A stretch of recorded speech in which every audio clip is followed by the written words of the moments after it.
The more you begin to investigate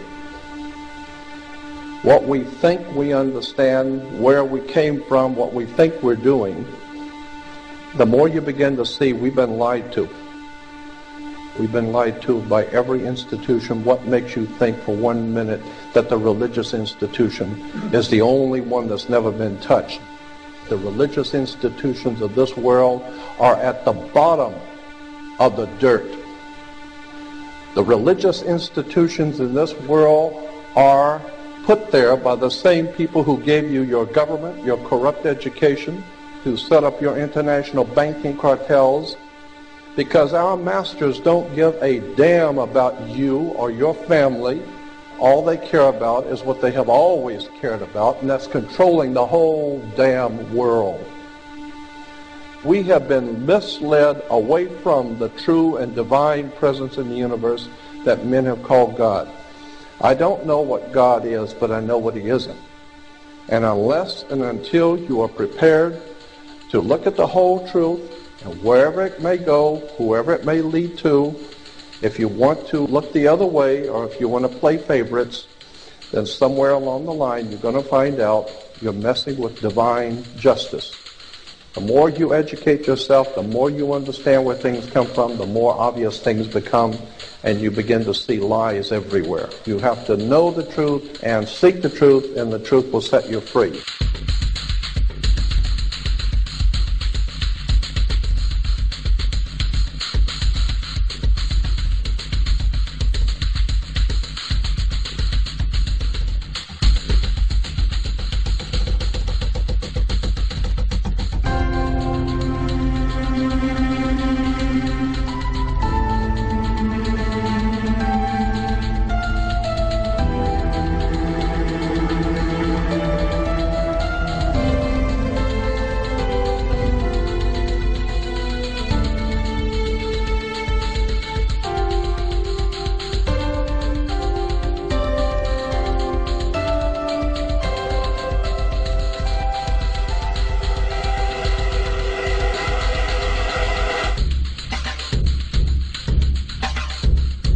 Because I got to tell you the truth, folks. I got to tell you the truth.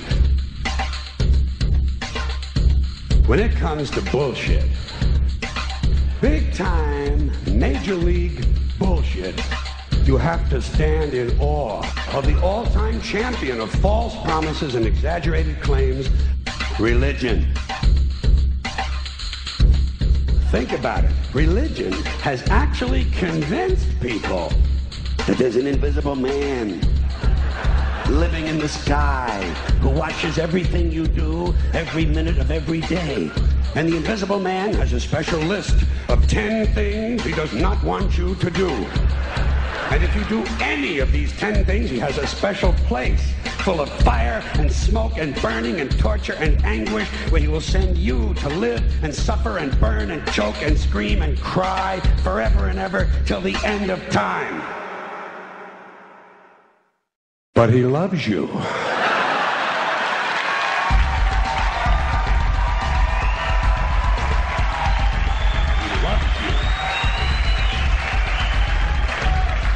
He loves you and he needs money. He always needs money. He's all powerful, all perfect, all knowing, and all wise. Somehow just can't handle money. Religion takes in billions of dollars, they pay no taxes, and they always need a little more. Now, you talk about a good bullshit story. Holy shit.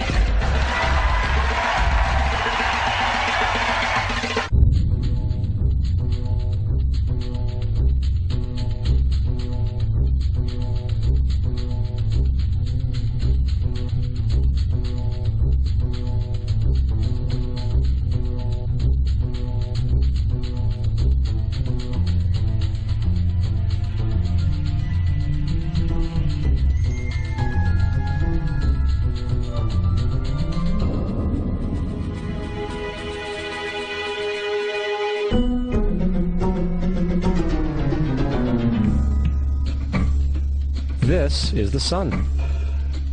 As far back as 10,000 BC, history is abundant with carvings and writings reflecting people's respect and adoration for this object. And it is simple to understand why, as every morning the sun would rise, bringing vision, warmth, and security, saving man from the cold, blind, predator-filled darkness of night. Without it, the cultures understood the crops would not grow and life on the planet would not survive. These realities made the sun the most adorned object of all time. Likewise, they were also very aware of the stars. The tracking of the stars allowed them to recognize and anticipate events which occurred over long periods of time, such as eclipses and full moons. They in turn cataloged celestial groups into what we know today as constellations. This is the cross of the zodiac, one of the oldest conceptual images in human history. It reflects the sun as it figuratively passes through the 12 major constellations over the course of a year. It also reflects the 12 months of the year, the 4 seasons, and the solstices and equinoxes. The term zodiac relates to the fact that constellations were anthropomorphized or personified as figures or animals. In other words, the early civilizations did not just follow the sun and stars, they personified them with elaborate myths involving their movements and relationships. The sun, with its life-giving and saving qualities, was personified as a representative of the unseen creator or God, God's Son, the light of the world, the savior of humankind. Likewise, the 12 constellations represented places of travel for God's Son, and were identified by names, usually representing elements of nature that happened during that period of time. For example, Aquarius, the water bearer, who brings the spring rains.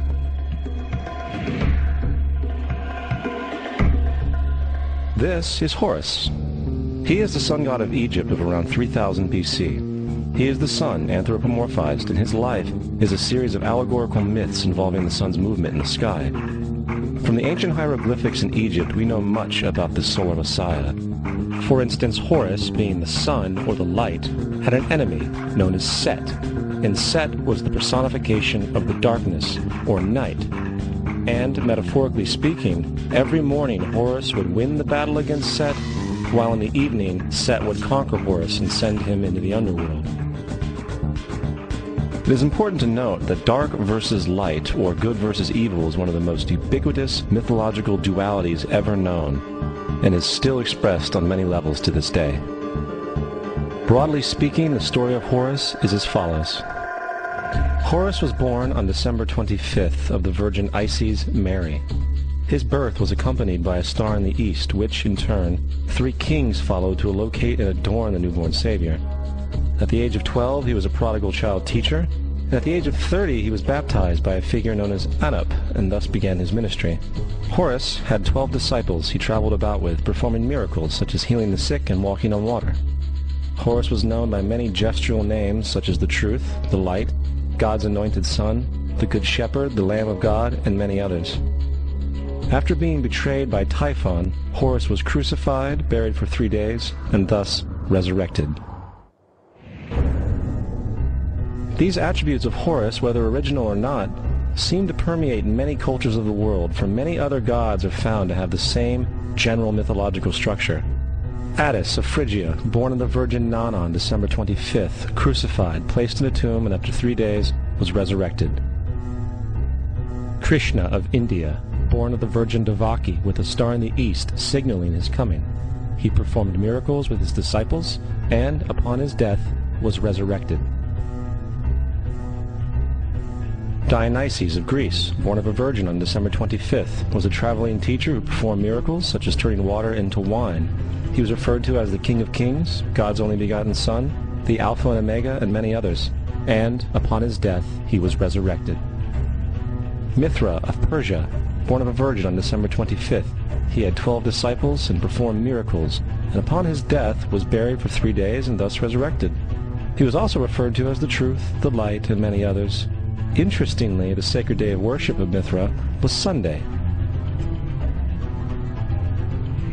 The fact of the matter is, there are numerous saviors from different periods from all over the world which subscribe to these general characteristics. The question remains, why these attributes? Why the virgin birth on December 25th? Why dead for 3 days in the inevitable resurrection? Why 12 disciples or followers? To find out, let's examine the most recent of the solar messiahs. Jesus Christ was born of the Virgin Mary on December 25th in Bethlehem. His birth was announced by a star in the east, which 3 kings or magi followed to locate and adorn the new Savior. He was a child teacher at 12, and at the age of 30 he was baptized by John the Baptist, and thus began his ministry. Jesus had 12 disciples, which he traveled about with, performing miracles such as healing the sick, walking on water, raising the dead. He was also known as the King of Kings, the Son of God, the Light of the World, the Alpha and Omega, the Lamb of God, and many, many others. After being betrayed by his disciple Judas and sold for 30 pieces of silver, he was crucified, placed in a tomb, and after 3 days was resurrected and ascended into heaven.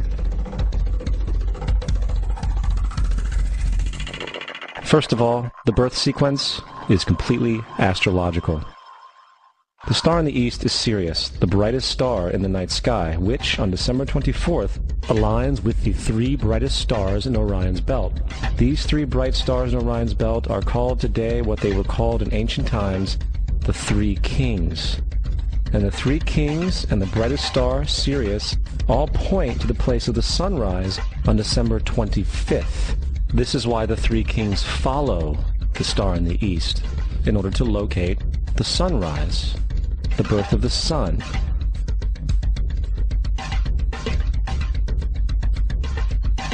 The Virgin Mary is the constellation Virgo, also known as Virgo the Virgin. Virgo in Latin means virgin.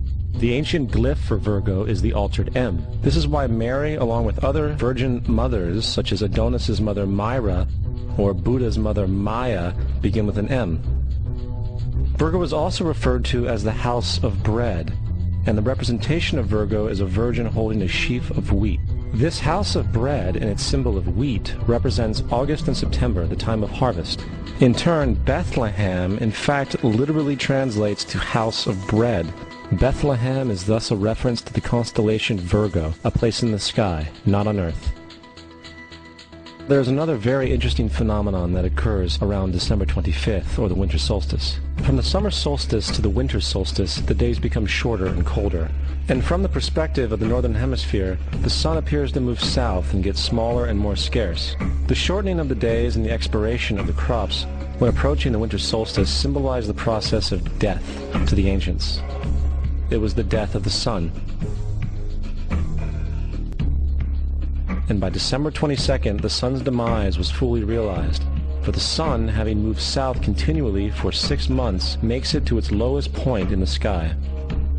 Here a curious thing occurs. The sun stops moving south, at least perceivably, for 3 days. And during this 3-day pause, the sun resides in the vicinity of the Southern Cross, or Crux, constellation. And after this time, on December 25th, the sun moves 1 degree, this time north, foreshadowing longer days, warmth, and spring. And thus it was said, the sun died on the cross, was dead for 3 days, only to be resurrected or born again. This is why Jesus and numerous other sun gods share the crucifixion, 3-day death, and resurrection concept. It is the sun's transition period before it shifts its direction back into the northern hemisphere, bringing spring and thus salvation. However, they did not celebrate the resurrection of the sun until the spring equinox, or Easter. This is because at the spring equinox the sun officially overpowers the evil darkness, as daytime thereafter becomes longer in duration than the night, and the revitalizing conditions of spring emerge. Now, probably the most obvious of all the astrological symbolism around Jesus regards the 12 disciples. They are simply the 12 constellations of the zodiac, which Jesus, being the sun, travels about with. In fact, the number 12 is replete throughout the Bible.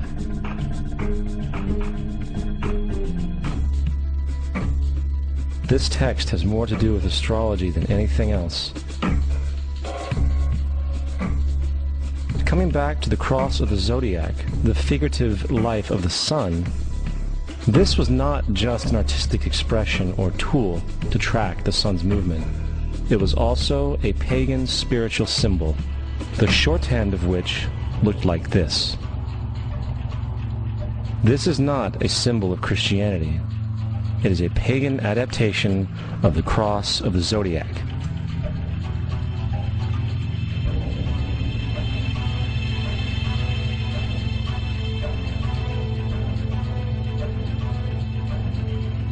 This is why Jesus in early occult art is always shown with his head on the cross, for Jesus is the Son of God, the light of the world, the risen Savior who will come again, as it does every morning, the glory of God who defends against the works of darkness as he is born again every morning and can be seen coming in the clouds up in heaven with his crown of thorns or sun rays.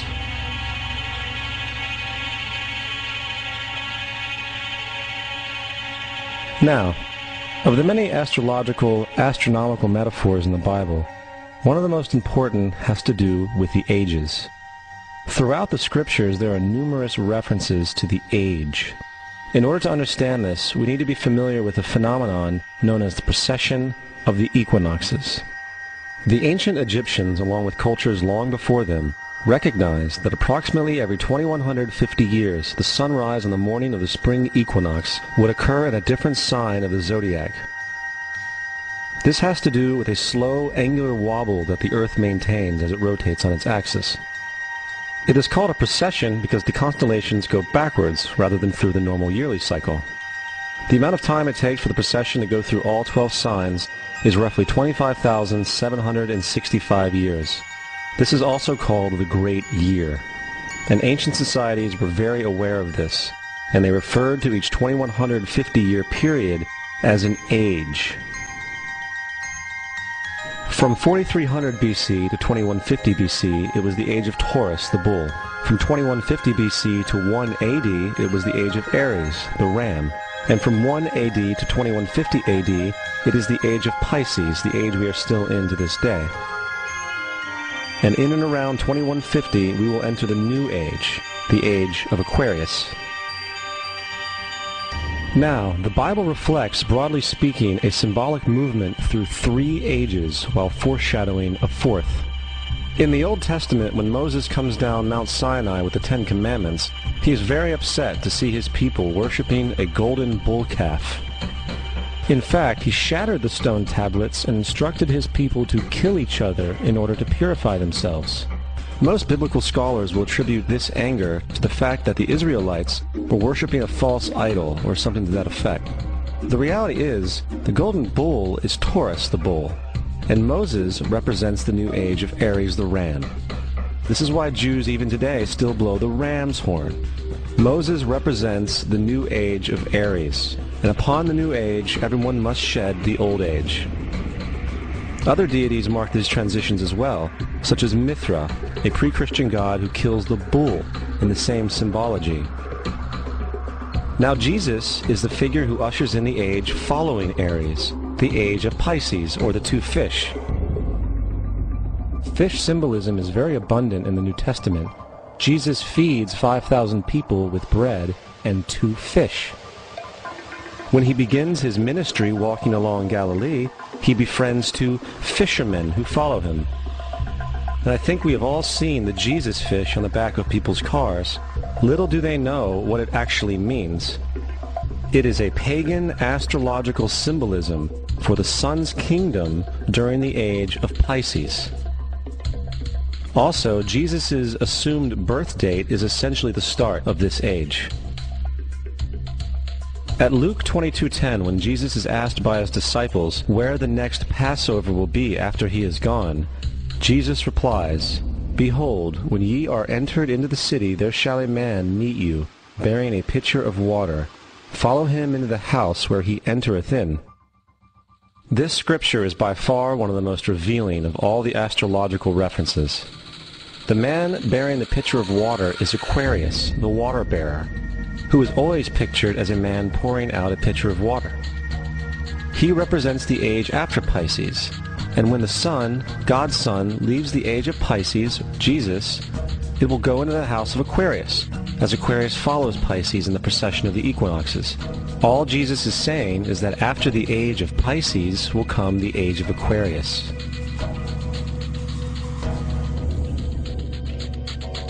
Now, we have all heard about the end times and the end of the world. The cartoonish depictions in the book of Revelation aside, the main source of this idea comes from Matthew 28:20, where Jesus says, "I will be with you even to the end of the world."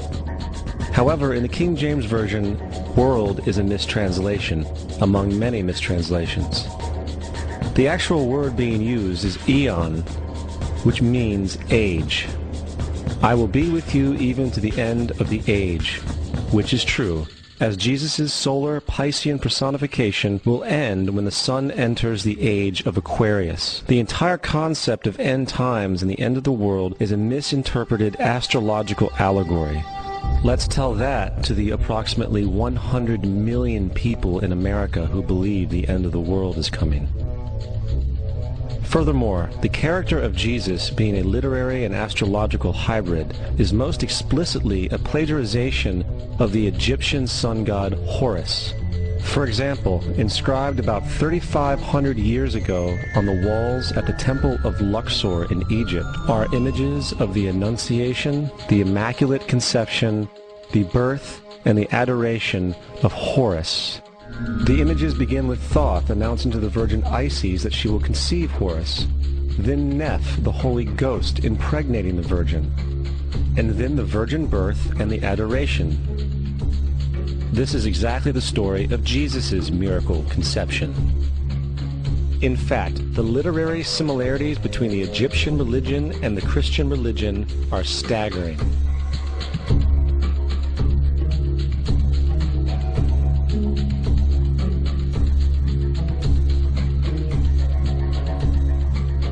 And the plagiarism is continuous.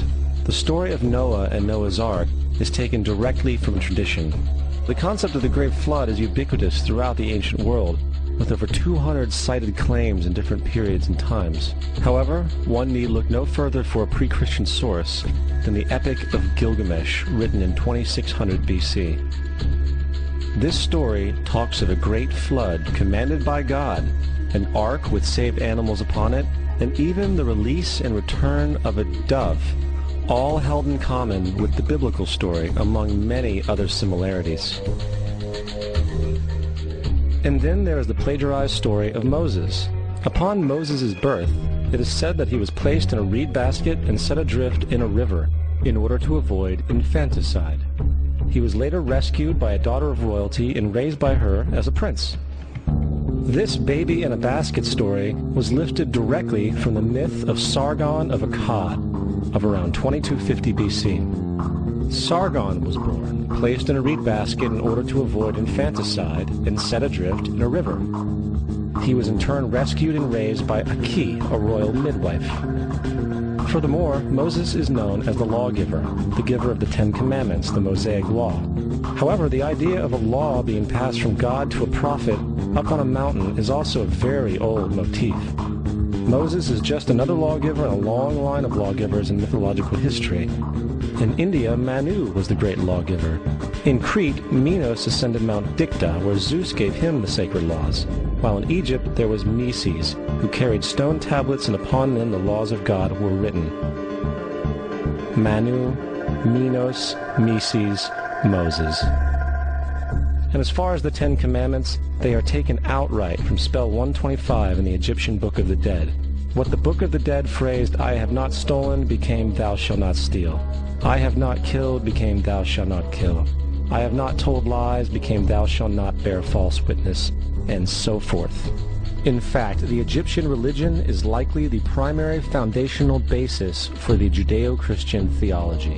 Baptism, afterlife, final judgment, virgin birth, death and resurrection, crucifixion, the Ark of the Covenant, circumcision, saviors, Holy Communion, Great Flood, Easter, Christmas, Passover, and many, many more are all attributes of Egyptian ideas long predating Christianity and Judaism.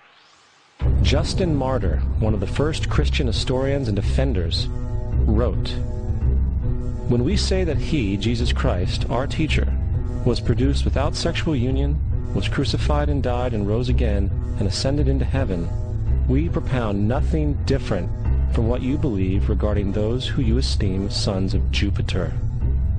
In a different writing, Justin Martyr said, "He was born of a virgin, except this in common with what you believe of Perseus." It's obvious that Justin and other early Christians knew how similar Christianity was to the pagan religions. However, Justin had a solution. As far as he was concerned, the devil did it. The devil had the foresight to come before Christ and create his characteristics in the pagan world. Fundamentalist Christianity, fascinating. These people actually believe the world is 12,000 years old. Swear to God. I actually asked one of these guys, okay, dinosaur fossils. He says, dinosaur fossils? God put those here to test our faith.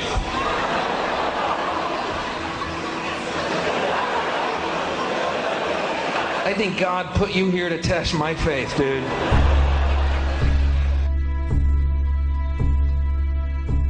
The Bible is nothing more than an astrotheological literary hybrid, just like nearly all religious myths before it. In fact, the aspect of transference of one character's attributes to a new character can be found within the book itself. In the Old Testament, there is the story of Joseph.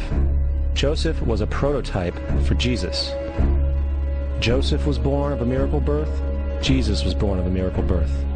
Joseph was of 12 brothers. Jesus had 12 disciples. Joseph was sold for 20 pieces of silver. Jesus was sold for 30 pieces of silver. Brother Judah suggests the sale of Joseph. Disciple Judas suggests the sale of Jesus. Joseph began his work at the age of 30. Jesus began his work at the age of 30. The parallels go on and on. Furthermore, is there any non-biblical historical evidence of any person living with the name Jesus, the son of Mary, who traveled about with 12 followers, healing people and the like? There are numerous historians who lived in and around the Mediterranean, either during or soon after the assumed life of Jesus. How many of these historians document this figure? Not one. However, to be fair, that doesn't mean defenders of the historical Jesus haven't claimed the contrary. 4 historians are typically referenced to justify Jesus' existence. Pliny the Younger, Suetonius, and Tacitus are the first 3. Each one of their entries consists of only a few sentences at best, and only refer to Christus or the Christ, which in fact is not a name but a title. It means the Anointed One. The 4th source is Josephus, and this source has been proven to be a forgery for hundreds of years. Sadly, it is still cited as truth. You would think that a guy who rose from the dead and ascended into heaven for all eyes to see and performed the wealth of miracles acclaimed to him would have made it into the historical record. It didn't, because once the evidence is weighed, there are very high odds that the figure known as Jesus did not even exist.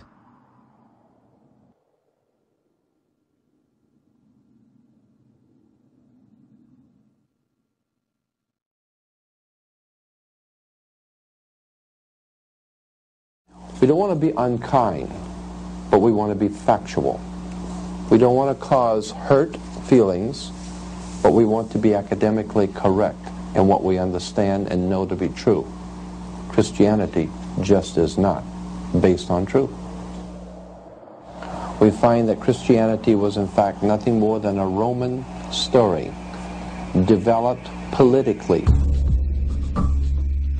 The reality is, Jesus was the solar deity of the Gnostic Christian sect. And like all other pagan gods, he was a mythical figure. It was the political establishment that sought to historize the Jesus figure for social control. By 325 AD in Rome, Emperor Constantine convened the Council of Nicaea. It was during this meeting that the politically motivated Christian doctrines were established, and thus began a long history of Christian bloodshed and spiritual fraud. And for the next 1600 years, the Vatican maintained a political stranglehold on all of Europe, leading to such joyous periods as the Dark Ages, along with enlightening events such as the Crusades and the Inquisition.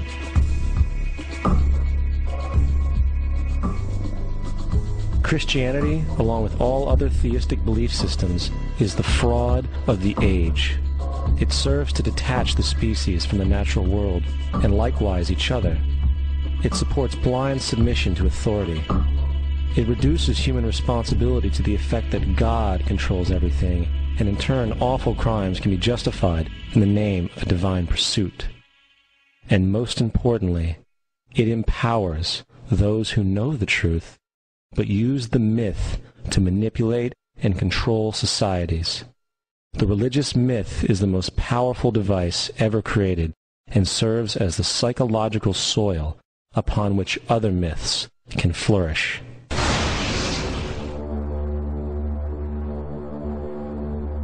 A myth is an idea that, while widely believed, is false. In a deeper sense, in the religious sense, a myth serves as an orienting and mobilizing story for a people. The focus is not on the story's relation to reality, but on its function. A story cannot function unless it is believed to be true in the community or the nation. It is not a matter of debate. If some people have the bad taste to raise the question of the truth of the sacred story, the keepers of the faith do not enter into debate with them. They ignore them or denounce them as blasphemers. It is wrong, blasphemous, and sinful for you to suggest, imply, or help other people come to the conclusion that the U.S. government killed 3,000 of its own citizens.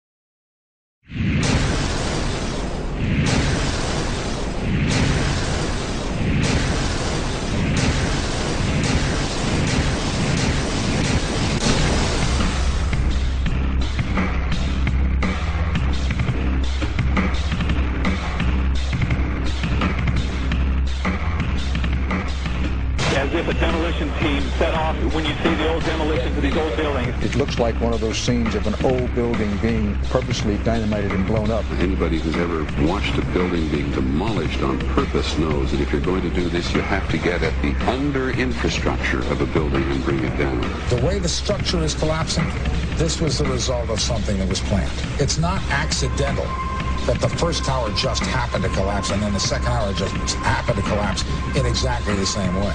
How they accomplished this, we don't know. The building collapsed to dust. You don't find a desk. You don't find a chair. You don't find a telephone, a computer.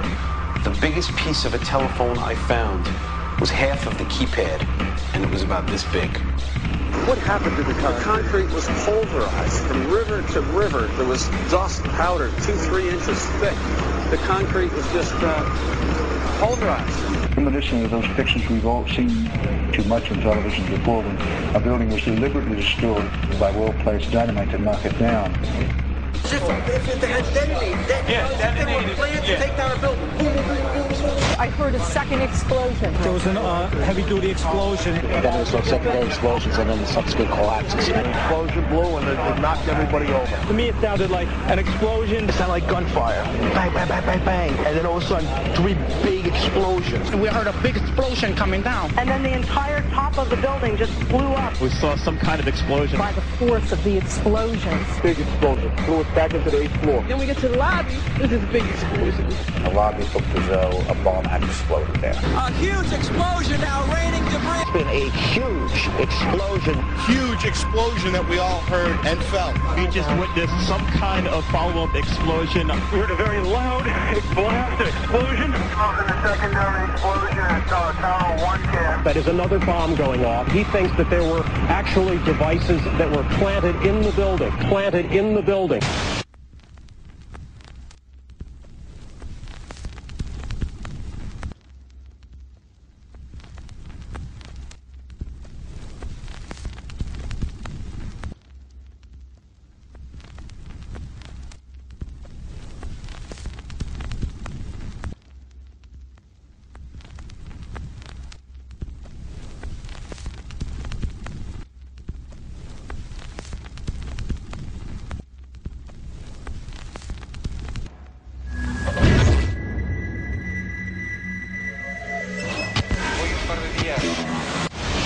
I don't think anybody could have predicted that they would try to use an airplane as a missile, a hijacked airplane as a missile. Nobody in our government, at least, and I don't think the prior government that could envision flying airplanes into buildings. No specific threat involving really a domestic operation or involving what happened, obviously, the city's airliner and so. There were no warning signs that I'm aware of. USA Today reports that in the 2 years before the attacks on September the 11th, NORAD conducted exercises using hijacked airliners as weapons. And one target was the World Trade Center.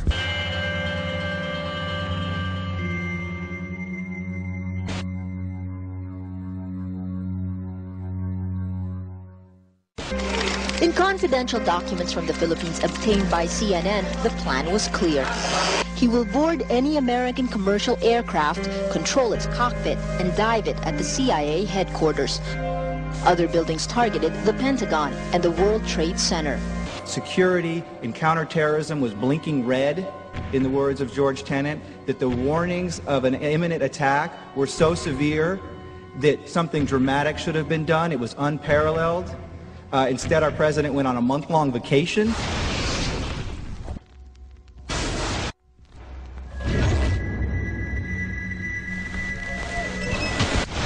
The head of Pakistani intelligence of the ISI, Mahmoud Ahmed, requested Omar Sheikh to wire $100,000 to Mohammed Atta, who was the lead hijacker.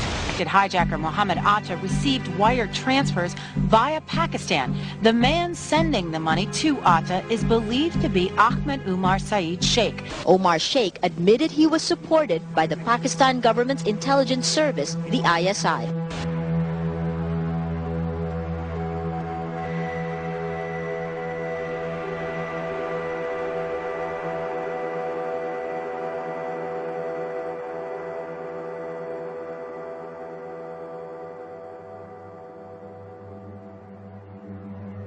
Although we are told that 4 or 5 of the alleged hijackers were on each of the flights.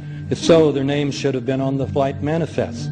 But the flight manifests that have been released contain neither the names of the alleged hijackers nor any Arab names whatsoever. We know that the men who were supposedly the hijackers had their houses, cars, credit cards paid for by the U.S. government.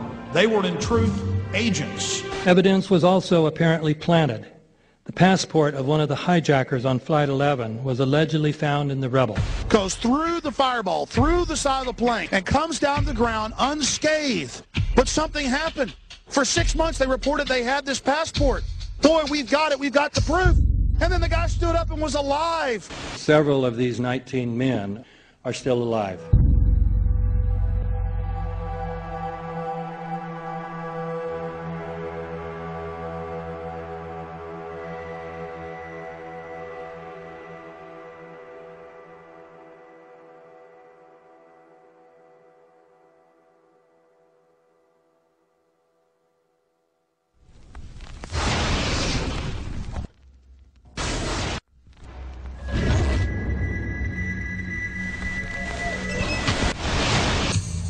Of course we're after Saddam Hussein, bin Laden. He's January 2001, the Bush administration orders the FBI and intelligence agencies to back off investigations involving the bin Laden family, including 2 of Osama bin Laden's relatives, who were living, guess where, in Falls Church, Virginia, right next to CIA headquarters. When he was already America's most wanted criminal, he reportedly spent 2 weeks in the American hospital in Dubai, was treated by an American doctor, and visited by the local CIA agent.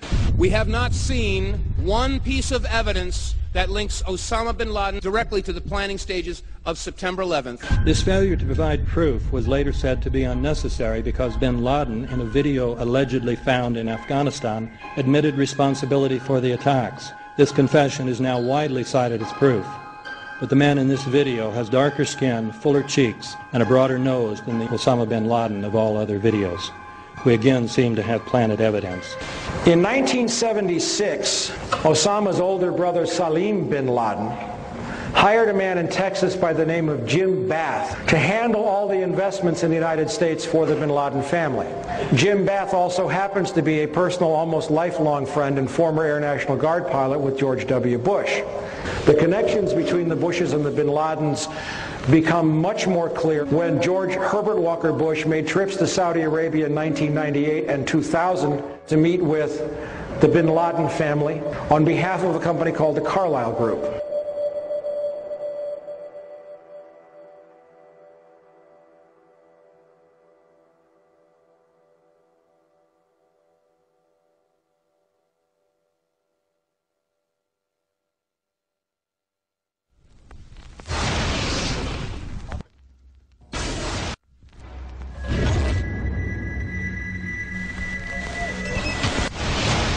How could anyone fly a 60-ton, 125-foot wide, 44-foot tall plane through this obstacle course? The aircraft, before striking the Pentagon, reportedly executed a 270-degree downward spiral, and yet Hani Hanjour was known as a terrible pilot who could not safely fly even a small plane.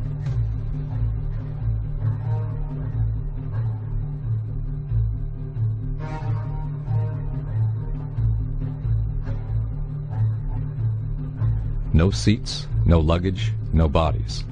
Nothing but bricks and limestone. The official explanation is that the intense heat from the jet fuel vaporized the entire plane. Flight 77 had 2 Rolls-Royce engines made of steel and titanium alloy and weigh 6 tons each. It is scientifically impossible that 12 tons of steel and titanium was vaporized by jet fuel. We're also told that the bodies were able to be identified either by their fingerprints or by the DNA. So what kind of fire can vaporize aluminum and tempered steel and yet leave human bodies intact? From my close-up inspection, there's no evidence of a plane having crashed anywhere near the Pentagon. And as I said, the only pieces left that you can see are small enough that you could pick up in your hand. Shortly after the strike, government agents picked up debris and carried it off. The entire lawn was covered with dirt and gravel, so that any remaining forensic evidence was literally covered up. The videos from security cameras, which would show what really hit the Pentagon, were immediately confiscated by agents of the FBI, and the Department of Justice has to this day refused to release them. If these videos would prove that the Pentagon was really hit by a 757, most of us would assume the government would release them.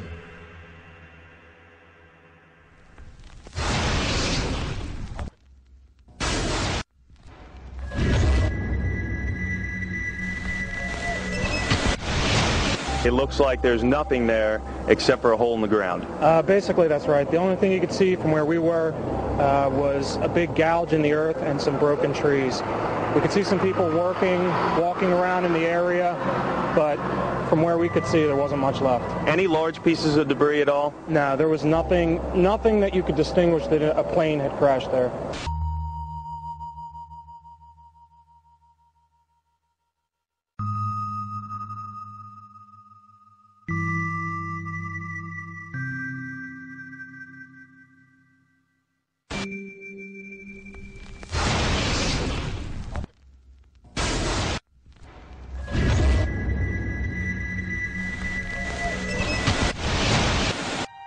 Pancake theory, according to which the fires, while not melting the steel, heated it up sufficiently to cause the floors weakened by the airplane strikes to break loose from the steel columns, and this started a chain reaction. So you would expect then from that theory, which is the official theory, to see a whole stack of floors piled up on top of each other and then a spindle of core columns standing too. The core of each of the twin towers consisted of 47 massive steel columns. If the floors had broken loose from them, these columns would have still been sticking up into the air 1,000 feet.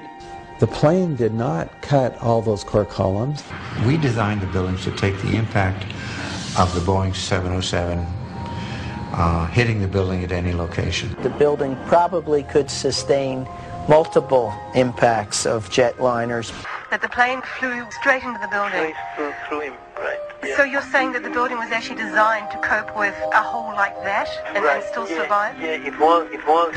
If you had dropped, say, a billiard ball from the top of the World Trade Center, 110 floors up there. It would have taken 8 to 10 seconds to hit the ground, encountering no resistance whatsoever. The Twin Towers came down in nearly free-fall speed.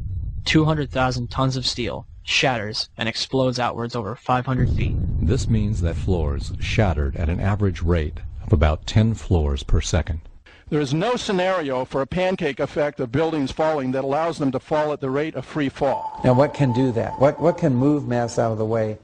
Explosives.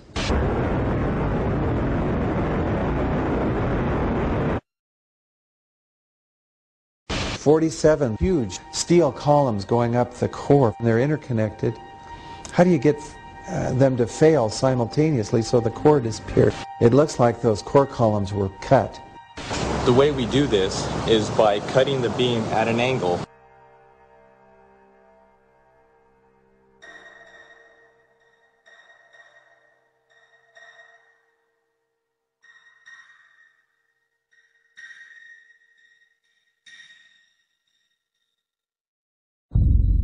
I started looking at the molten metal.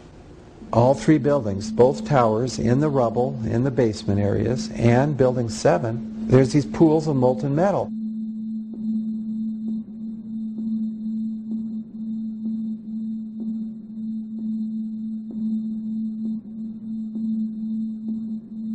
You'd get down below and you'd see molten steel running down the channel rails, like you're in a foundry. Like lava. The molten steel was found 3, 4, and 5 weeks later, when the rubble was being removed. He said that molten steel was also found underneath World Trade Center 7. So I'm looking through the official reports. What do they say about the molten metal? They say nothing. Now, wait a minute. This is important evidence. So where did that come from? Thermite is so hot that it'll just cut through steel, through structural steel, for example, like a knife through butter. The products are molten iron and aluminum oxide, which goes off primarily as a dust. You know those enormous dust clouds? You can imagine when you assemble these chemicals on a large scale.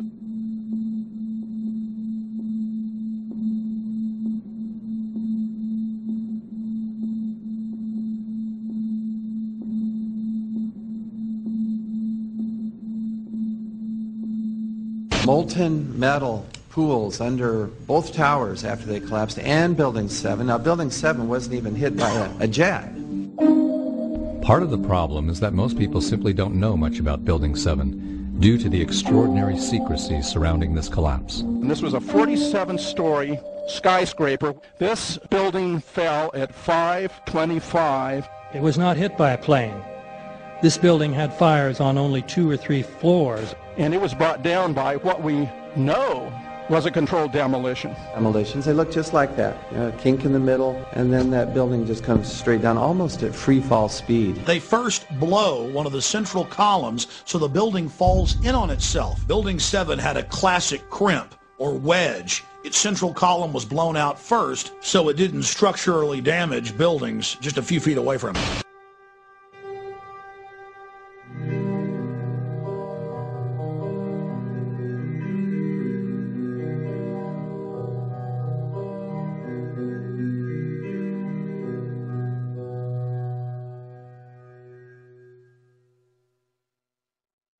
Our office was on the B1 level. As I was talking to a supervisor at 8:46, and all of a sudden we hear, boom! An explosion so hard that pushed us upwards. And it came from the basement between the B2 level and the B3 level. And when I went to verbalize, we hear, boom! The impact of the plane on the top.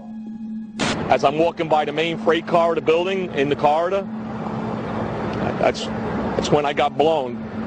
I mean, the impact of the explosion threw me to the floor, and that's when everything started happening. All of a sudden, a big impact happened again, and all the ceiling tile was falling down, the light fixtures were falling. You know, you got to go clear across the whole from 1 to 2 World Trade Center, and then all of a sudden, it happened all over again. Something else hit us to the floor. Right in the basement, you felt it. Walls were caving in, everything that was going on. I mean, I know people that got killed in the basement. I know of people that got broken legs in the basement. People that got reconstructive surgery because the walls hit them in the face.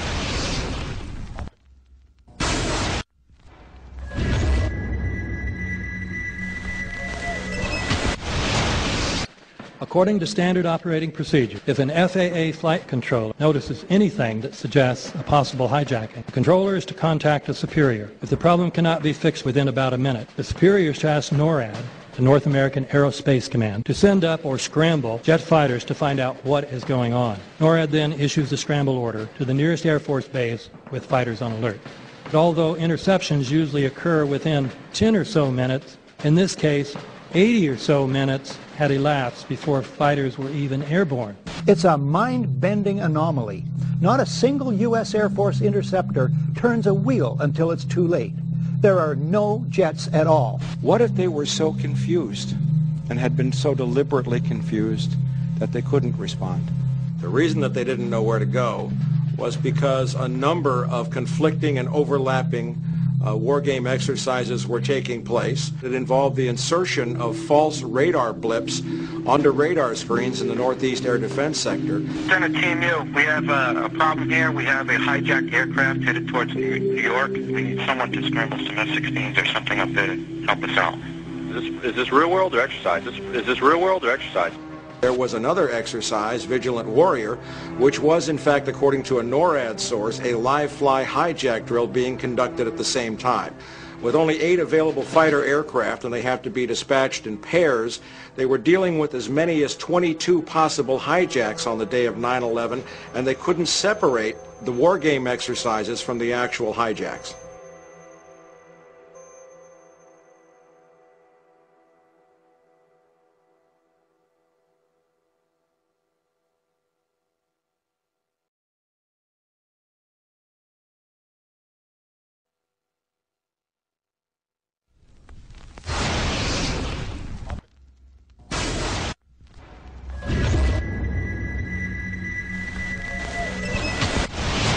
Page 172. The U.S. government has not been able to determine the origin of the money used for the 9/11 attacks. Ultimately, the question is of little practical significance. The American authorities have not managed to trace the source of the funding. And then the most amazingly disingenuous statement, ultimately, is it of little consequence. It is of massive consequence. Doesn't it matter who paid for 9/11? The collapse of Building 7 has been recognized as especially difficult to explain. The 9/11 Commission report implicitly admitted that it could not explain the collapse of this building by not even mentioning it. President, why are you and the Vice President insisting on appearing together before the 9/11 Commission? Because the 9/11 Commission wants to ask us questions. That's why we're meeting, and I look forward to meeting with them and answering their questions. Why you're appearing together rather than separately, which was their request? Because it's a good chance for both of us to answer questions that the 9/11 Commission is looking forward to asking us, and I'm looking forward to answering them. Let's see. Do you think they should be able to stand up and speak their own words? They should go under oath. They should be, yeah, in public.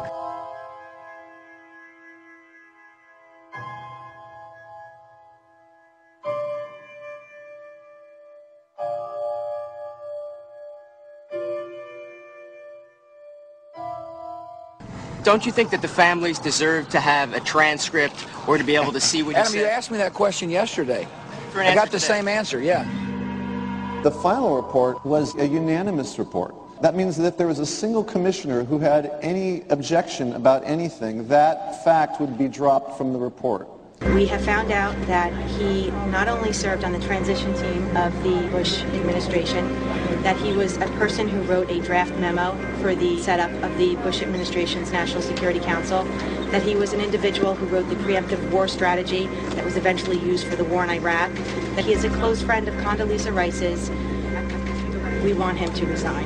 There is literally nothing in the 9/11 report that the Bush administration did not approve of. We can understand, therefore, why the Commission, under Zelikow's leadership, would have ignored all the evidence that would point to the truth, that 9/11 was a false flag operation intended to authorize the doctrines and funds needed for a new level of imperial mobilization.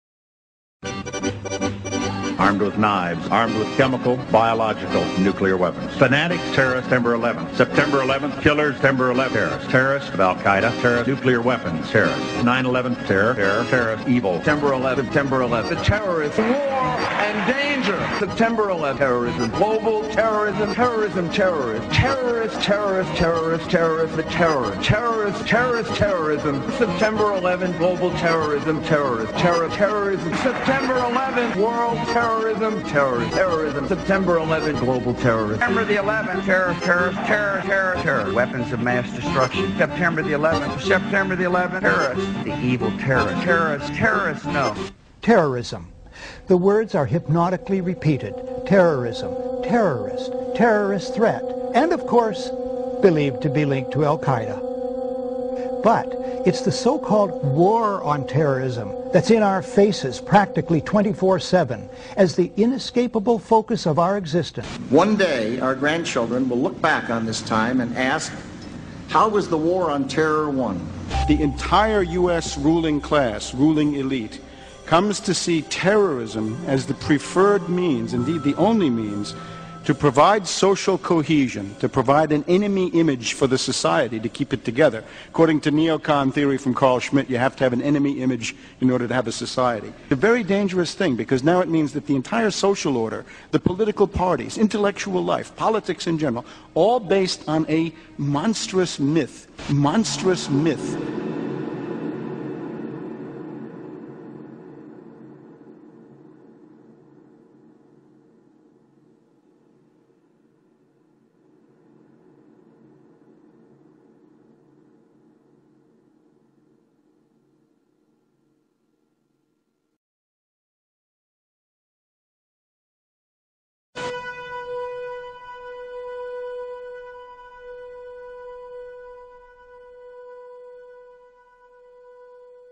Look, the CIA has done in this country, what they've done to us is unbelievable.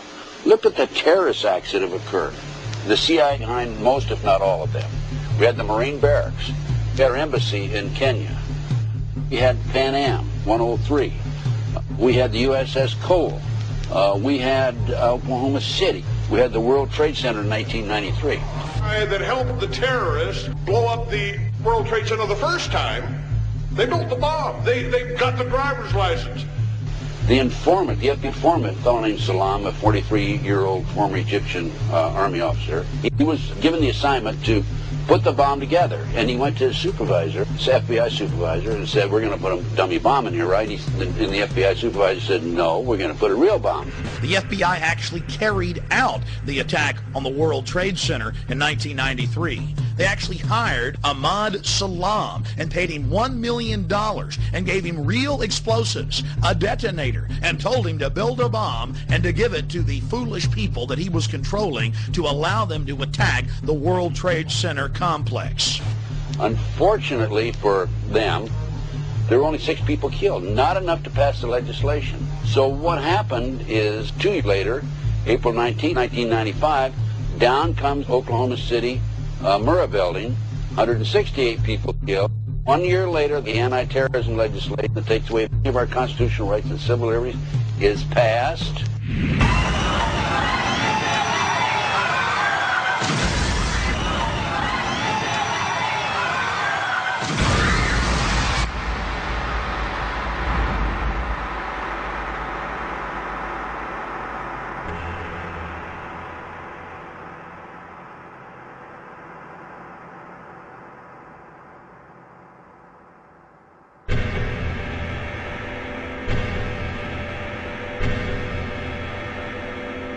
Because at 9:30 this morning, we were actually running an exercise for over a company of 1,000 people in London, based on simultaneous bombs going off precisely at the railway stations that happened this morning. So I still have the hairs on the back of my neck standing upright. To get this quite straight, you were running an exercise to see how you would cope with this, and it happened while you were running the exercise? Precisely.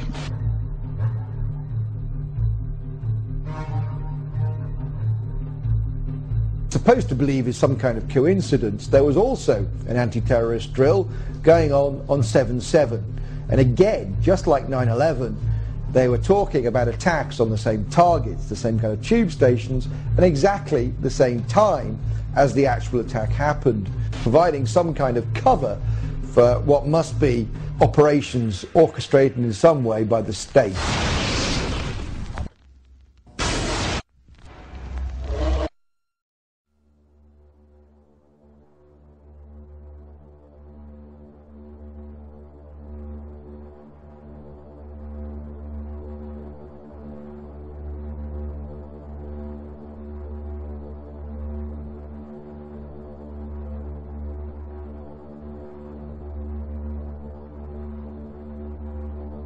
I am absolutely appalled at how much people in this country do not think.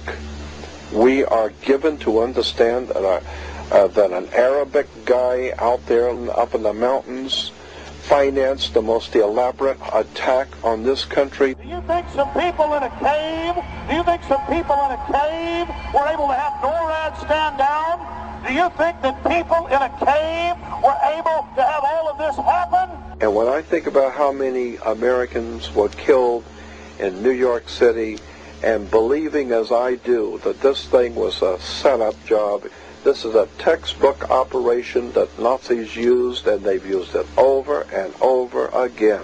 America has been suckered in one more time. I don't have to tell you things are bad. Everybody knows things are bad. The dollar buys a nickel's worth.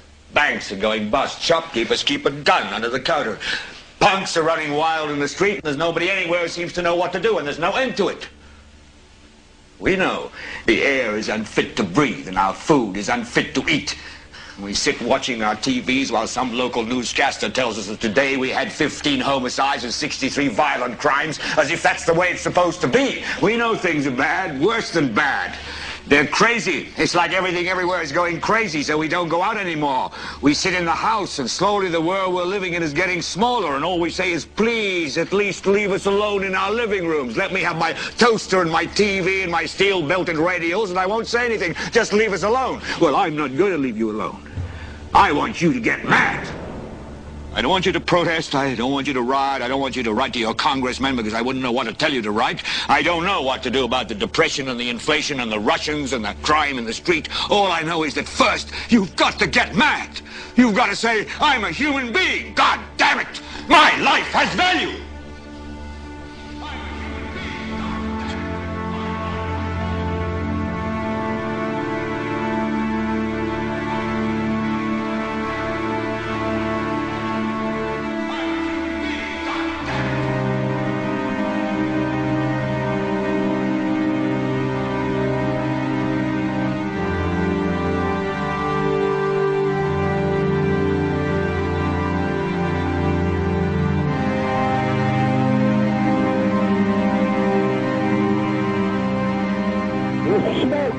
There, 105, 2 pounds.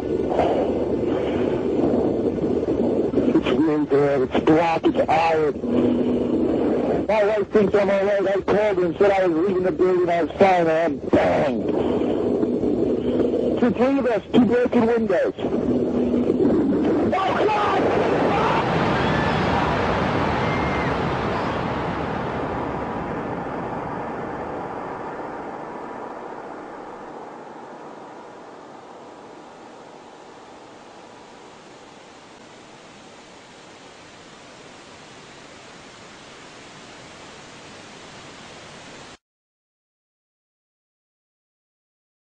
Ladies and gentlemen, the very word secrecy is repugnant in a free and open society, and we are, as a people, inherently and historically opposed to secret societies, to secret oaths, and to secret proceedings.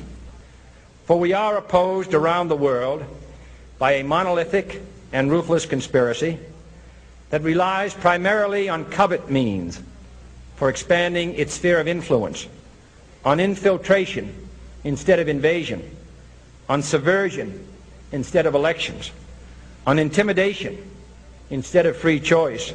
It is a system which has conscripted vast human and material resources into the building of a tightly knit, highly efficient machine that combines military, diplomatic, intelligence, economic, scientific, and political operations.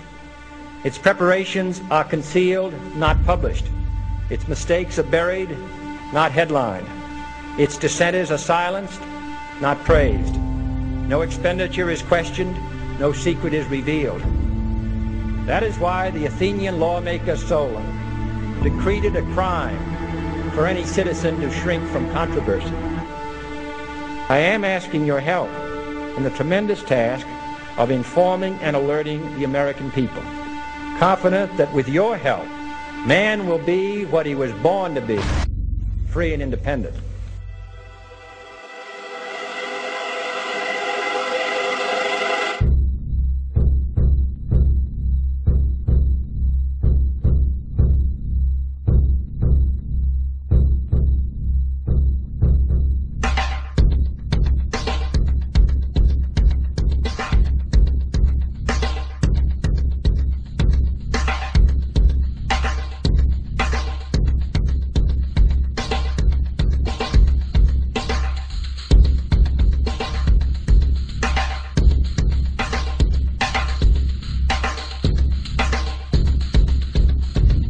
In 1775, the American Revolutionary War began as the American colonies sought to detach from England and its oppressive monarchy.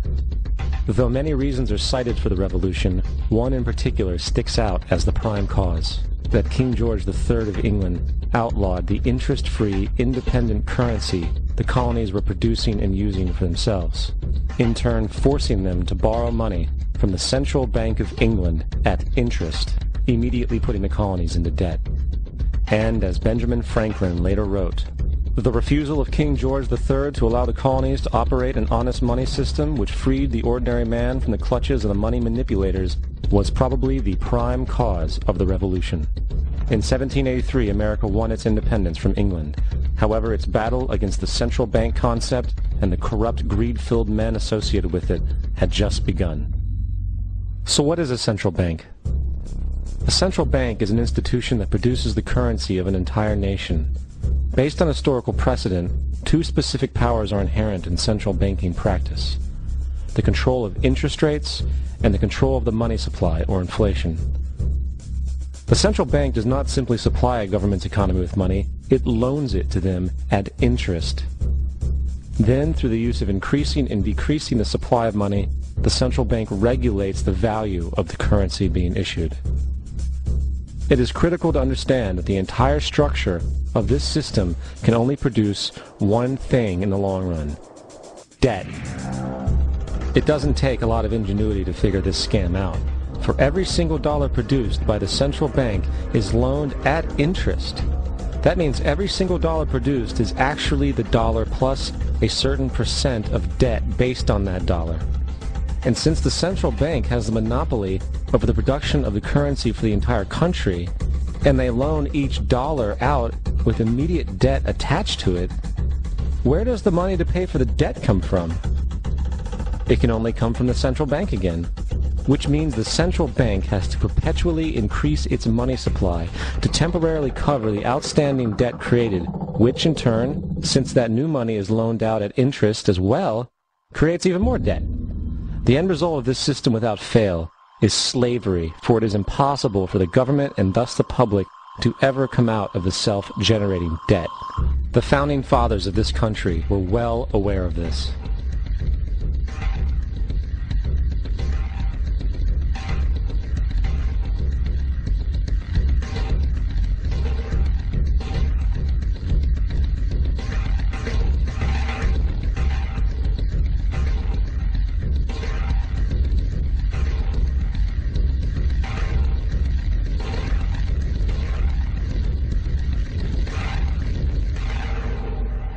By the early 20th century, the U.S. had already implemented and removed a few central banking systems, which were swindled into place by ruthless banking interests.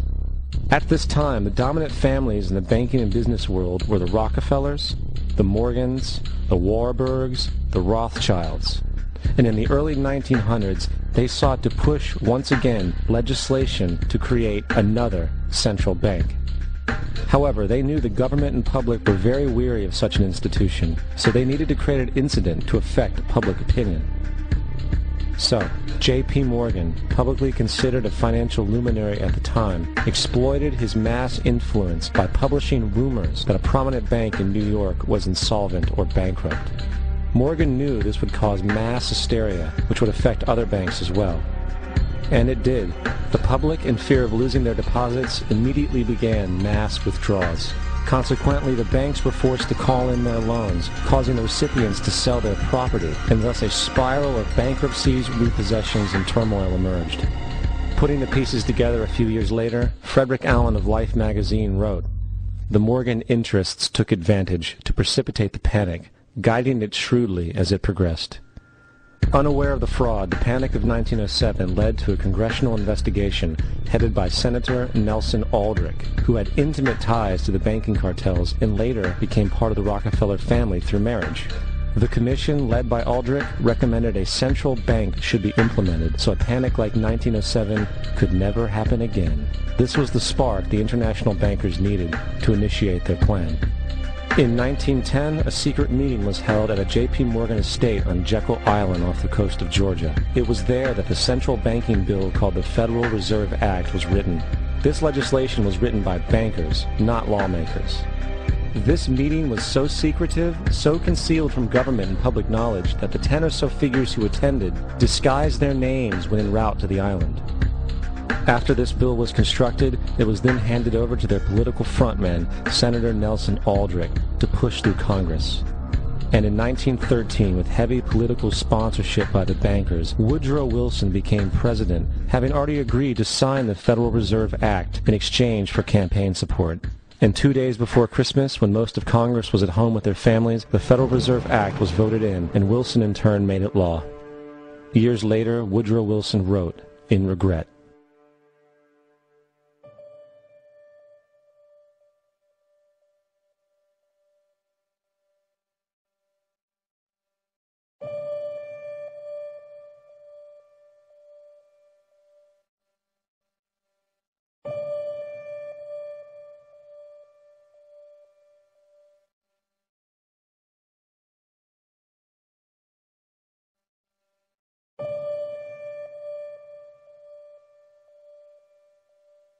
Congressman Louis McFadden also expressed the truth after the passage of the bill.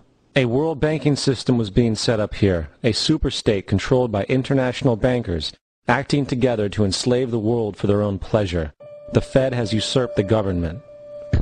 Now, the public was told that the Federal Reserve System was an economic stabilizer, and inflation and economic crises were a thing of the past. Well, as history has shown, nothing is further from the truth. The fact is, the international bankers now had a streamlined machine to expand their personal ambitions. For example, from 1914 to 1919, the Fed increased the money supply by nearly 100%, resulting in extensive loans to small banks and the public. Then, in 1920, the Fed called in mass percentages of the outstanding money supply, thus resulting in the supporting banks having to call in huge numbers of loans, and, just like 1907, bank runs, bankruptcy, and collapse occurred. Over 5,400 competitive banks outside of the Federal Reserve System collapsed, further consolidating the monopoly of the small group of international bankers. Privy to this crime, Congressman Lindbergh stepped up and said in 1921, "Under the Federal Reserve Act, panics are scientifically created. The present panic is the first scientifically created one, worked out as we figure a mathematical equation." However, the Panic of 1920 was just a warm-up. From 1921 to 1929, the Fed again increased the money supply, resulting once again in extensive loans to the public and banks. There was also a fairly new type of loan called a margin loan in the stock market. Very simply, the margin loan allowed an investor to put down only 10% of a stock's price, with the other 90% being loaned through the broker. In other words, a person could own $1,000 worth of stock with only $100 down. This method was very popular in the roaring 1920s, as everyone seemed to be making money in the market. However, there was a catch to this loan.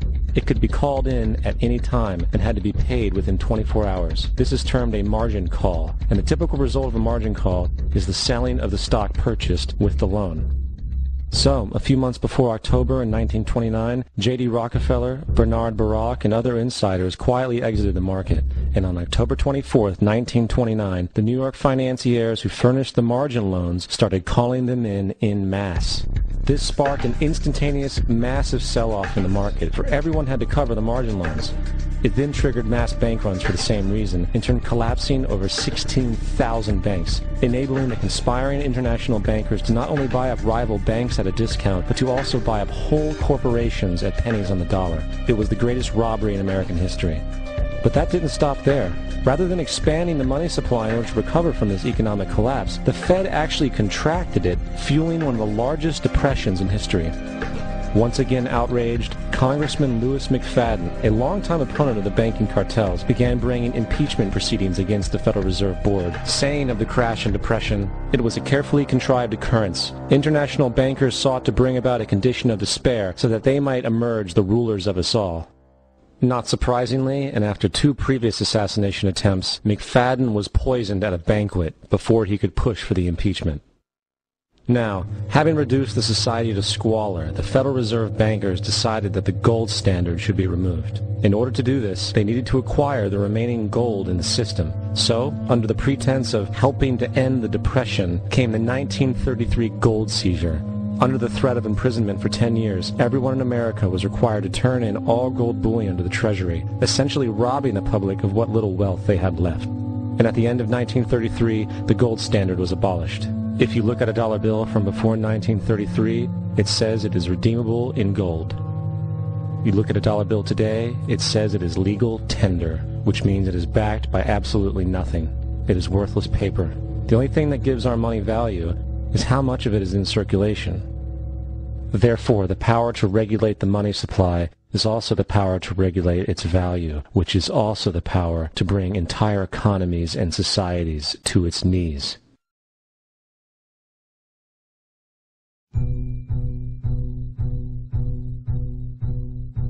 It's important to clearly understand, the Federal Reserve is a private corporation. It is about as Federal Express.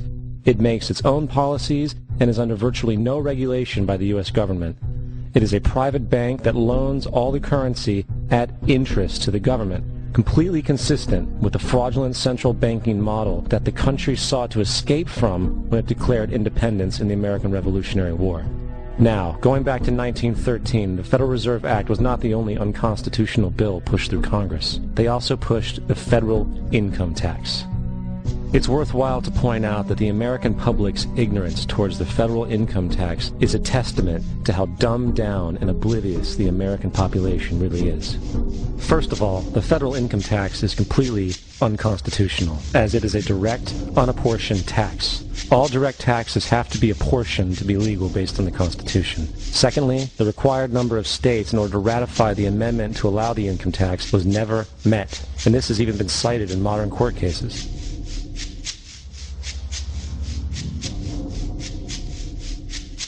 Third, at the present day, roughly 35% of the average worker's income is taken from them via this tax. That means you work 4 months out of the year to fulfill this tax obligation. And guess where that money goes? It goes to pay the interest on the currency being produced by the fraudulent Federal Reserve Bank, a system that does not have to exist at all. The money you make working 4 months out of the year goes almost literally into the pockets of the international bankers who own the private Federal Reserve Bank. And fourth, even with the fraudulent government claim as to the legality of the income tax, there is literally no statute, no law in existence that requires you to pay this tax, period. I really expected that, of course there's a law that you can point to in the law book, the code, that requires you to file a tax return. Of course there is. I was at that point where I couldn't find the statute that clearly made a person liable. At least not me, and most people I know, and I had no choice in my mind except to resign. Based on the research that I did throughout the year 2000, and that I'm still doing, I have not found that law. I've asked Congress, we've asked a lot of people in the IRS commissioners, helpers. They can't answer, because if they answer, the American people are going to know that this whole thing is a fraud.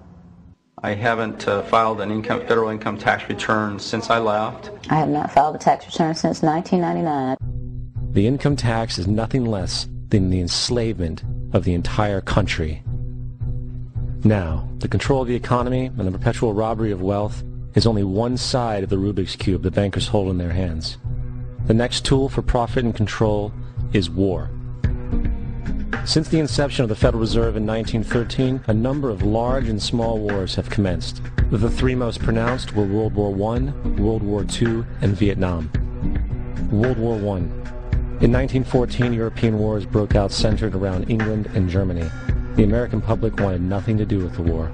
In turn, President Woodrow Wilson publicly declared neutrality. However, under the surface, the U.S. administration was looking for any excuse it could find to enter it. In a noted observation by Secretary of State William Jennings, the large banking interests were deeply interested in the World War because of the wide opportunities for large profits. It's important to understand that the most lucrative thing that can happen for the international bankers is war, for it forces the country to borrow even more money from the Federal Reserve Bank at interest. Woodrow Wilson's top advisor and mentor was Colonel Edward House, a man with intimate connections with the international bankers who wanted in the war. In a documented conversation between Colonel House, Wilson's advisor, and Sir Edward Grey, the Foreign Secretary of England, regarding how to get America into the war, Grey inquired, "What will Americans do if Germans sink an ocean liner with American passengers on board?" House responded, "I believe that a flame of indignation would sweep the United States, and that by itself would be sufficient to carry us into war."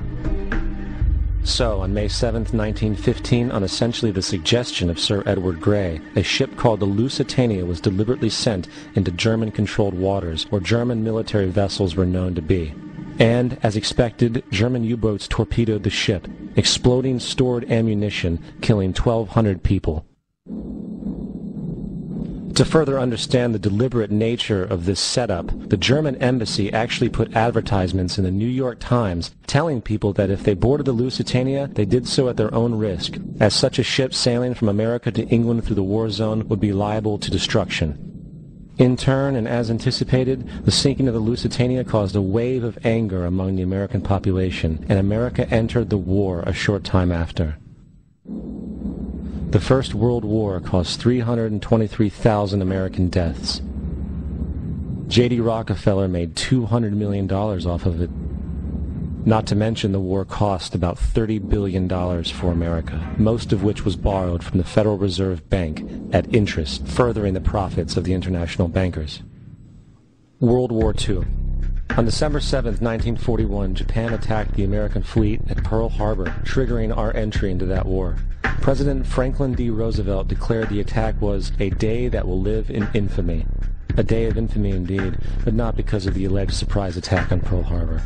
After 60 years of surfacing information, it is clear that not only was the attack on Pearl Harbor known weeks in advance, it was outright wanted and provoked. Roosevelt, whose family had been New York bankers since the 18th century, whose uncle Frederick was on the original Federal Reserve Board, was very sympathetic to the interests of the international bankers, and the interest was to enter the war, as we've seen, nothing is more profitable for international bankers than war. In a journal entry by Roosevelt's Secretary of War Henry Stimson, dated November 25, 1941, he documented a conversation he had with Roosevelt. The question was, how should we maneuver them into firing the first shot? It was desirable to make sure the Japanese be the ones to do this, so that there should remain no doubt as to who were the aggressors. In the months leading up to the attack on Pearl Harbor, Roosevelt had done almost everything in his power to anger the Japanese, showing a posture of aggression. He halted all of Japan's imports of American petroleum. He froze all the Japanese assets in the United States. He made public loans to nationalist China and supplied military aid to the British, both enemies of Japan in the war, which, by the way, is completely in violation of international war rules. And on December 4th, 3 days before the attack, Australian intelligence told Roosevelt about a Japanese task force moving towards Pearl Harbor. Roosevelt ignored it.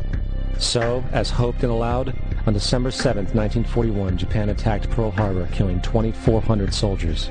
Before Pearl Harbor, 83% of the American public wanted nothing to do with the war. After Pearl Harbor, 1 million men volunteered for the war.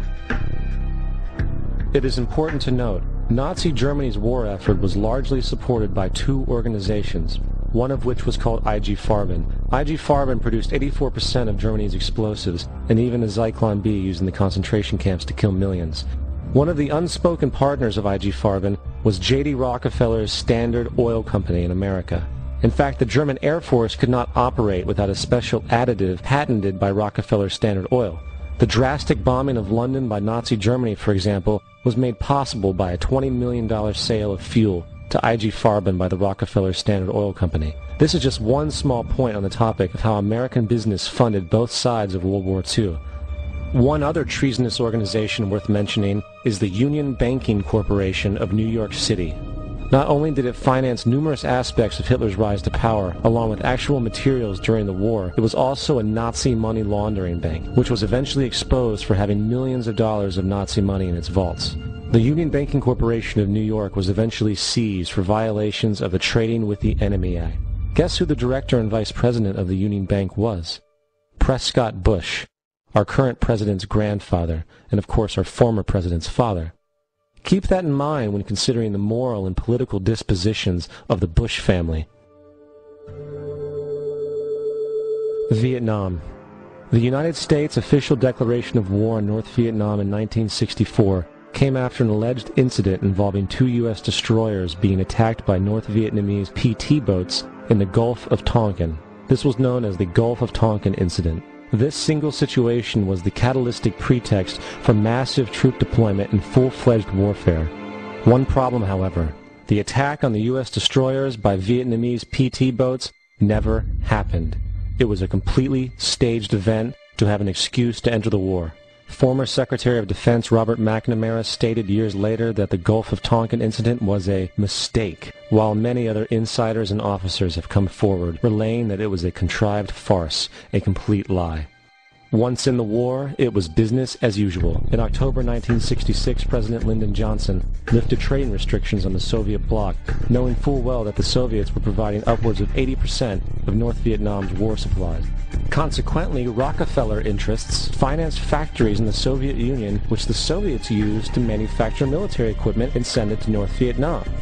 However, the funding of both sides of this conflict was only one side of the coin.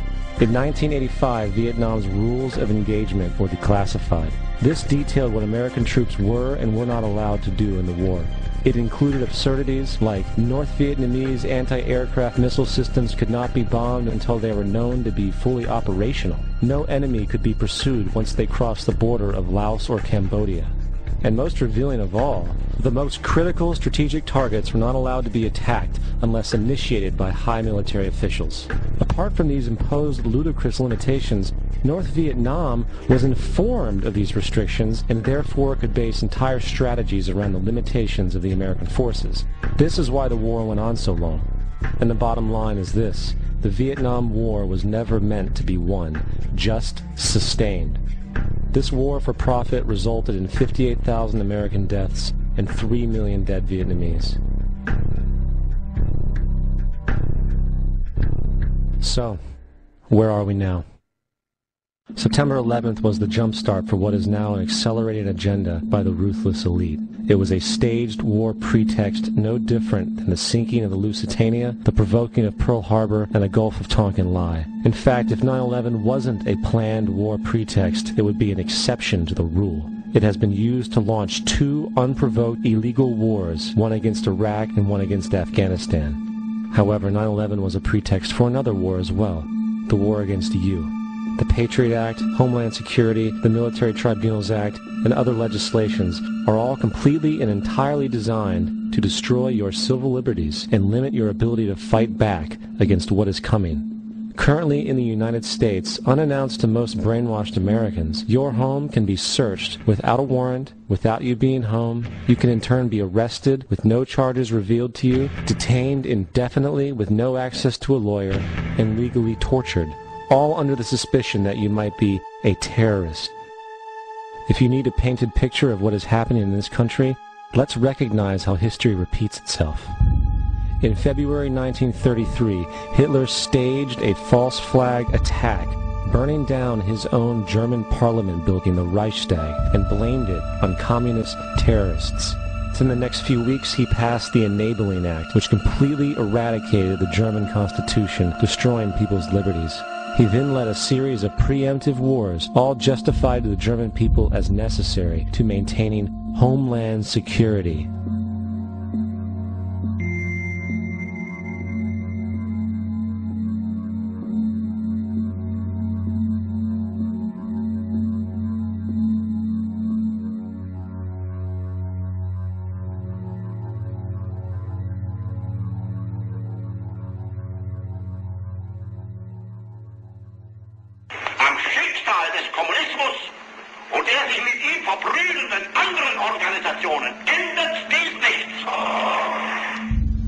Our enemy is a radical network of terrorists and every government that supports them. It's time to wake up. The people in power go out of their way to make sure that you are perpetually misled and manipulated. The majority's perception of reality, especially in the political arena, is not their own. It is shrewdly imposed upon them without them even knowing it. For example, the public at large actually believes the invasion of Iraq is going badly, as sectarian violence doesn't seem to stop. What the public fails to see is that the destabilization of Iraq is exactly what the people behind the government want.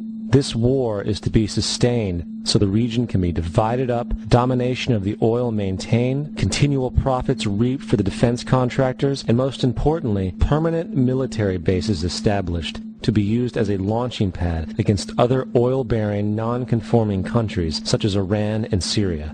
For further implication that the civil war and destabilization is purely intentional, in 2005, 2 elite British SAS officers were arrested by Iraqi police after being caught driving around in their car shooting at civilians while dressed up as Arabs. After being arrested and taken to a jail in Basra, the British Army immediately requested the release of these men. When the Basra government refused, British tanks came in and physically broke out the men from the Basra prison.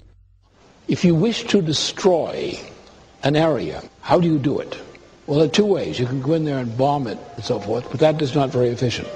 What you do is you try to get the people in that area to kill each other and to destroy their own territory, their own farms. And that's what's been done in that area. The way in which you destroy an opponent is get him to destroy himself by dividing his ranks against one another. Then you feed both sides. You have agents feeding both sides, inflaming both sides, and they kill each other off. And it's time that some of us woke up to this reality, to understand that people who try to maintain empires and create empires do it by manipulating the people they're trying to conquer. You might want to ask yourself why the entire culture is utterly saturated with mass media entertainment from all sides, while the educational system in America continues its stupefying downward slide since the U.S. government decided to take over and subsidize the public school system. What your government pays for, it gets. When we understand that, then we look at government-financed institutions of education and see the kind of students and the kind of education that's being turned out by these government-financed schools. Logic will tell you that if what is being turned out in those schools was not in accord with what the state and the federal government wanted, then it would change it. The bottom line is that the government is getting what they have ordered. They do not want your children to be educated. They do not want you to think too much. That is why our country and our world has become so proliferated with entertainments, mass media, television shows, amusement parks, drugs, alcohol, and every kind of entertainment to keep the human mind entertained, so that you don't get in the way of important people by doing too much thinking. You had better wake up and understand that there are people who are guiding your life and you don't even know it. We're in a lot of trouble because you people and 62 million other Americans are listening to me right now, because less than 3% of you people read books. Because less than 15% of you read newspapers. because the only truth you know is what you get over this tube. Right now, there is a whole, an entire generation that never knew anything that didn't come out of this tube. This tube is the gospel, the ultimate revelation. This tube can make or break presidents, popes, prime ministers. This tube is the most awesome goddamn force in the whole godless world. And woe is us if it all falls into the hands of the wrong people. And when the largest company in the world controls the most awesome goddamn propaganda force in the whole godless world, who knows what shit will be peddled for truth on this network. So you listen to me. Listen to me. Television is not the truth. Television is a goddamn amusement park. Television is a circus, a carnival, a traveling troupe of acrobats, storytellers, dancers, singers, jugglers, sideshow freaks, lion tamers, and football players. We're in the boredom-killing business.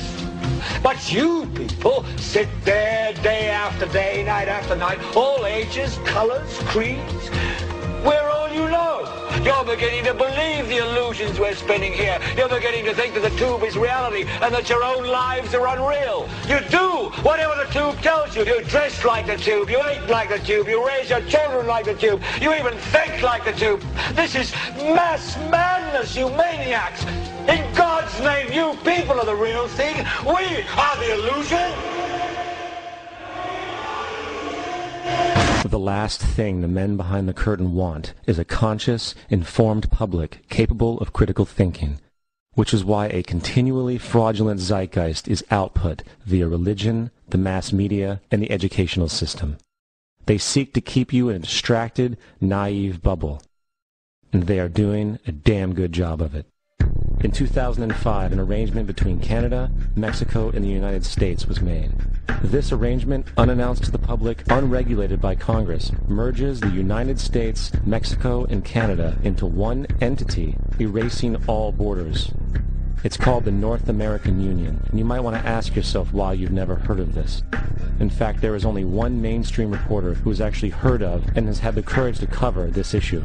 The Bush administration's open borders policy and its decision to ignore the enforcement of this country's immigration laws is part of a broader agenda.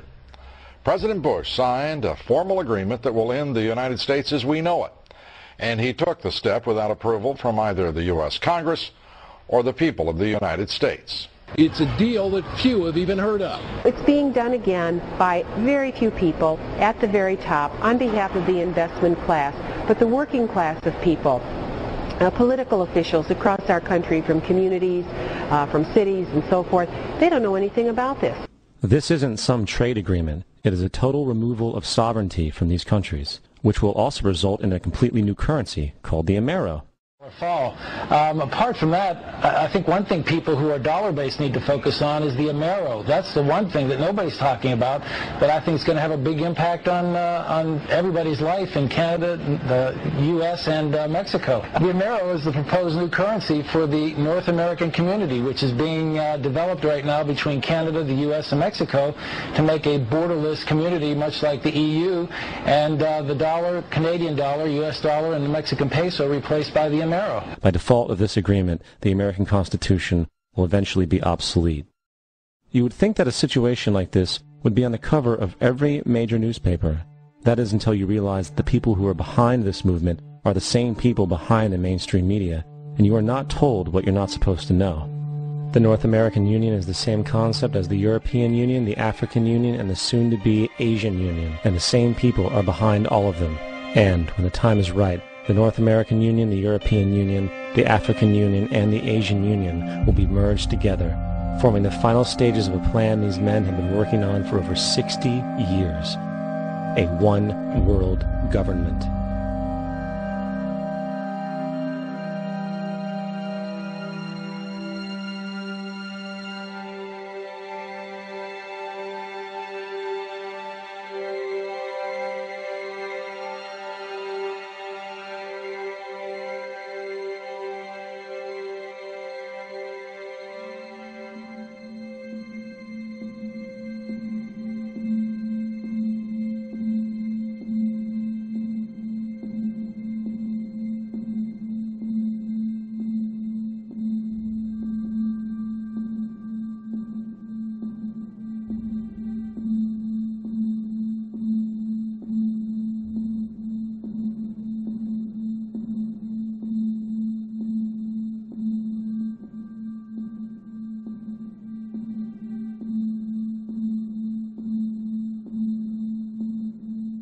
One bank, one army, one center of power. And if we have learned anything from history, it is that power corrupts, and absolute power corrupts absolutely. This is Aaron Russo, a filmmaker and former politician. To his left is Nicholas Rockefeller of the infamous Rockefeller banking and business dynasty. After maintaining a close friendship with Nicholas Rockefeller, Aaron eventually ended the relationship, appalled by what he had learned about the Rockefellers and their ambitions. I got a call one day from an attorney woman I knew, and she said, would you like to meet one of the Rockefellers? I said, sure, I'd love to. And we became friends, and he began to divulge a lot of things to me. So he said to me one night, he said that there's going to be an event, Aaron. And out of that event, you're going to see we're going to go into Afghanistan, so we can run pipelines from the Caspian Sea. We're going to go into Iraq to take the oil and establish a base in the Middle East. And we're going to go into Venezuela and try and get rid of Chavez. And the first two they've accomplished. Chavez they didn't accomplish. And he said you're going to see guys going into caves looking for looking for people that they're never going to find. You know, he was laughing about the fact that you have this war on terror. There's no real enemy. He's talking about how by having this war on terror, you can never win it because it's an eternal war. And so you can always keep taking people's liberties away. And I said, how are you going to convince people that this war is real? He said, but the media. The media can convince everybody it's real. I mean, you know, it's just that you keep talking about things. You keep saying it over and over and over again, and eventually people believe it. You know, you created the Federal Reserve in 1913 through lies. You create 9/11, which is another lie. Through 9/11, then you're fighting a war on terror, and now all of a sudden you go into Iraq, which was another lie, and now they're going to do Iran. You know, and it's all one thing leading to another, leading to another, leading to another. Now, I would say, what are you doing this for? What's the point of this thing? You have all the money in the world you ever want. You have all the power. I said, you know, you're hurting people. It's not a good thing. And he would say, what do you care about the people for? Take care of yourself and you take care of your family. And then I said to him, what are the ultimate goals here? He said, the ultimate goal is to get everybody in this world chipped with the RFID chip and have all money be on those chips and everything on those chips. And if anybody wants to protest what we do or violate what we want, we just turn off their chip. That's right, microchipped. In 2005, Congress, under the pretense of immigration control and the so-called war on terrorism, passed the REAL ID Act, under which it is projected by May 2008, you will be required to carry around a federal identification card, which includes on it a scannable barcode with your personal information. However, this barcode is only an intermediary step before the card is equipped with a VeriChip RFID tracking module, which will use radio frequencies to track your every move on the planet. If this sounds foreign to you, please note that the RFID tracking chip is already in all new American passports. And the final step is the implanted chip, which many people have already been manipulated into accepting under different pretenses. We have a Florida family who are really pioneers in a brave new world. They have volunteered to be the first ever to have microchip identification devices implanted into their bodies. After 9/11, I was really concerned with the security of my family. I wouldn't mind having something planted permanently in my arm that would identify me. In the end, everybody will be locked into a monitored control grid where every single action you perform is documented. And if you get out of line, they can just turn off your chip, for at that point in time, every single aspect of society will revolve around interactions with the chips. This is the picture that is painted for the future if you open your eyes to see it. A centralized one-world economy where everyone's moves and everyone's transactions are tracked and monitored, all rights removed. The most incredible aspect of all. These totalitarian elements will not be forced upon the people. The people will demand them. For the social manipulation of society through the generation of fear and division has completely detached humans from their sense of power and reality. A process which has been going on for centuries, if not millennia. Religion, patriotism, race, wealth, class, and every other form of arbitrary, separatist identification and thus conceit has served to create a controlled population, utterly malleable in the hands of the few. Divide and conquer is the motto. And as long as people continue to see themselves as separate from everything else, they lend themselves to being completely enslaved. The men behind the curtain know this, and they also know that if people ever realize the truth of their relationship to nature and the truth of their personal power, the entire manufactured zeitgeist they prey upon will collapse like a house of cards.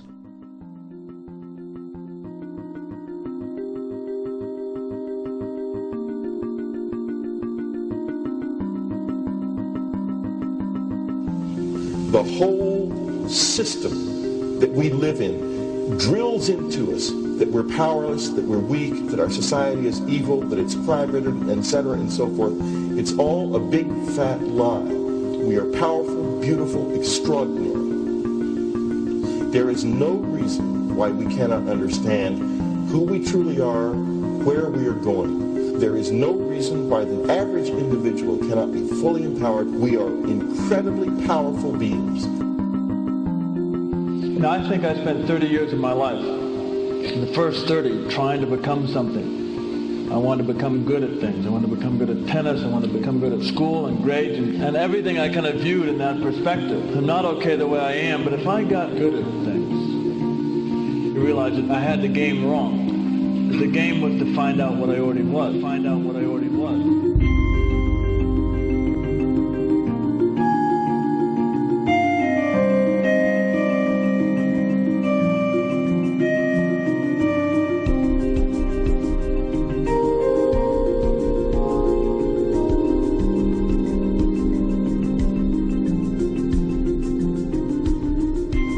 Now, in our culture, we've been trained for individual differences to stand out. So you look at each person, immediately it is brighter, dumber, older, younger, richer, poorer, and we make all these dimensional distinctions, put them in categories and treat them that way. And we get so that we only see others as separate from ourselves in the ways in which they're separate. And one of the dramatic characteristics of experience is being with another person and suddenly seeing the ways in which they are like you, not different from you, and experiencing the fact that which is essence in you and which is essence in me is indeed one. The understanding that there is no other. It is all one. And I wasn't born Richard Alpert, I was just born as a human being, and then I learned this whole business of who I am and whether I'm good or bad or achieving or not. All that's learned along the way.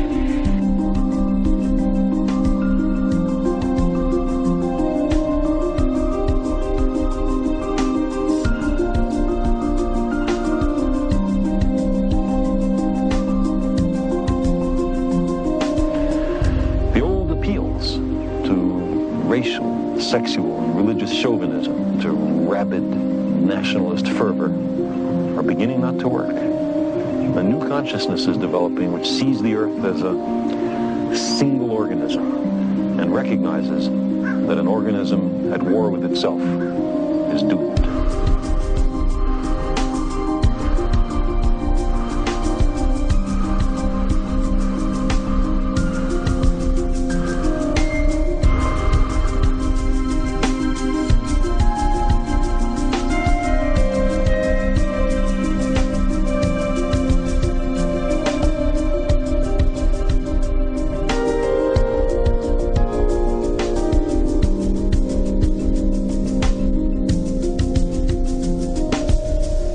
Bill Hicks used to finish his shows with this. Life's like a ride in an amusement park. And when you go on it, you think it's real, because that's how powerful our minds are. And the ride goes up and down and round and round. It has thrills and chills, and it's very brightly colored. And it's very loud, but it's fun for a while. Some have been on the ride for a long time, and they begin to question, is this real, or is this just a ride? And other people have remembered, and they come back to us and they say, hey, don't worry. Don't be afraid ever. Because this is just a ride. And we kill those people. Shut him up. I've got a lot invested in this ride. Shut him up. Look at my furrows of worry. Look at my big bank account. My family. This has to be real. It's just a ride. But we'll kill those good guys who try and tell us that. You ever notice that? And let the demons run amok? But it doesn't matter, because it's just a ride, and we can change it anytime we want. It's only a choice. No effort, no work, no job, no savings of money. Just a choice right now between fear and love.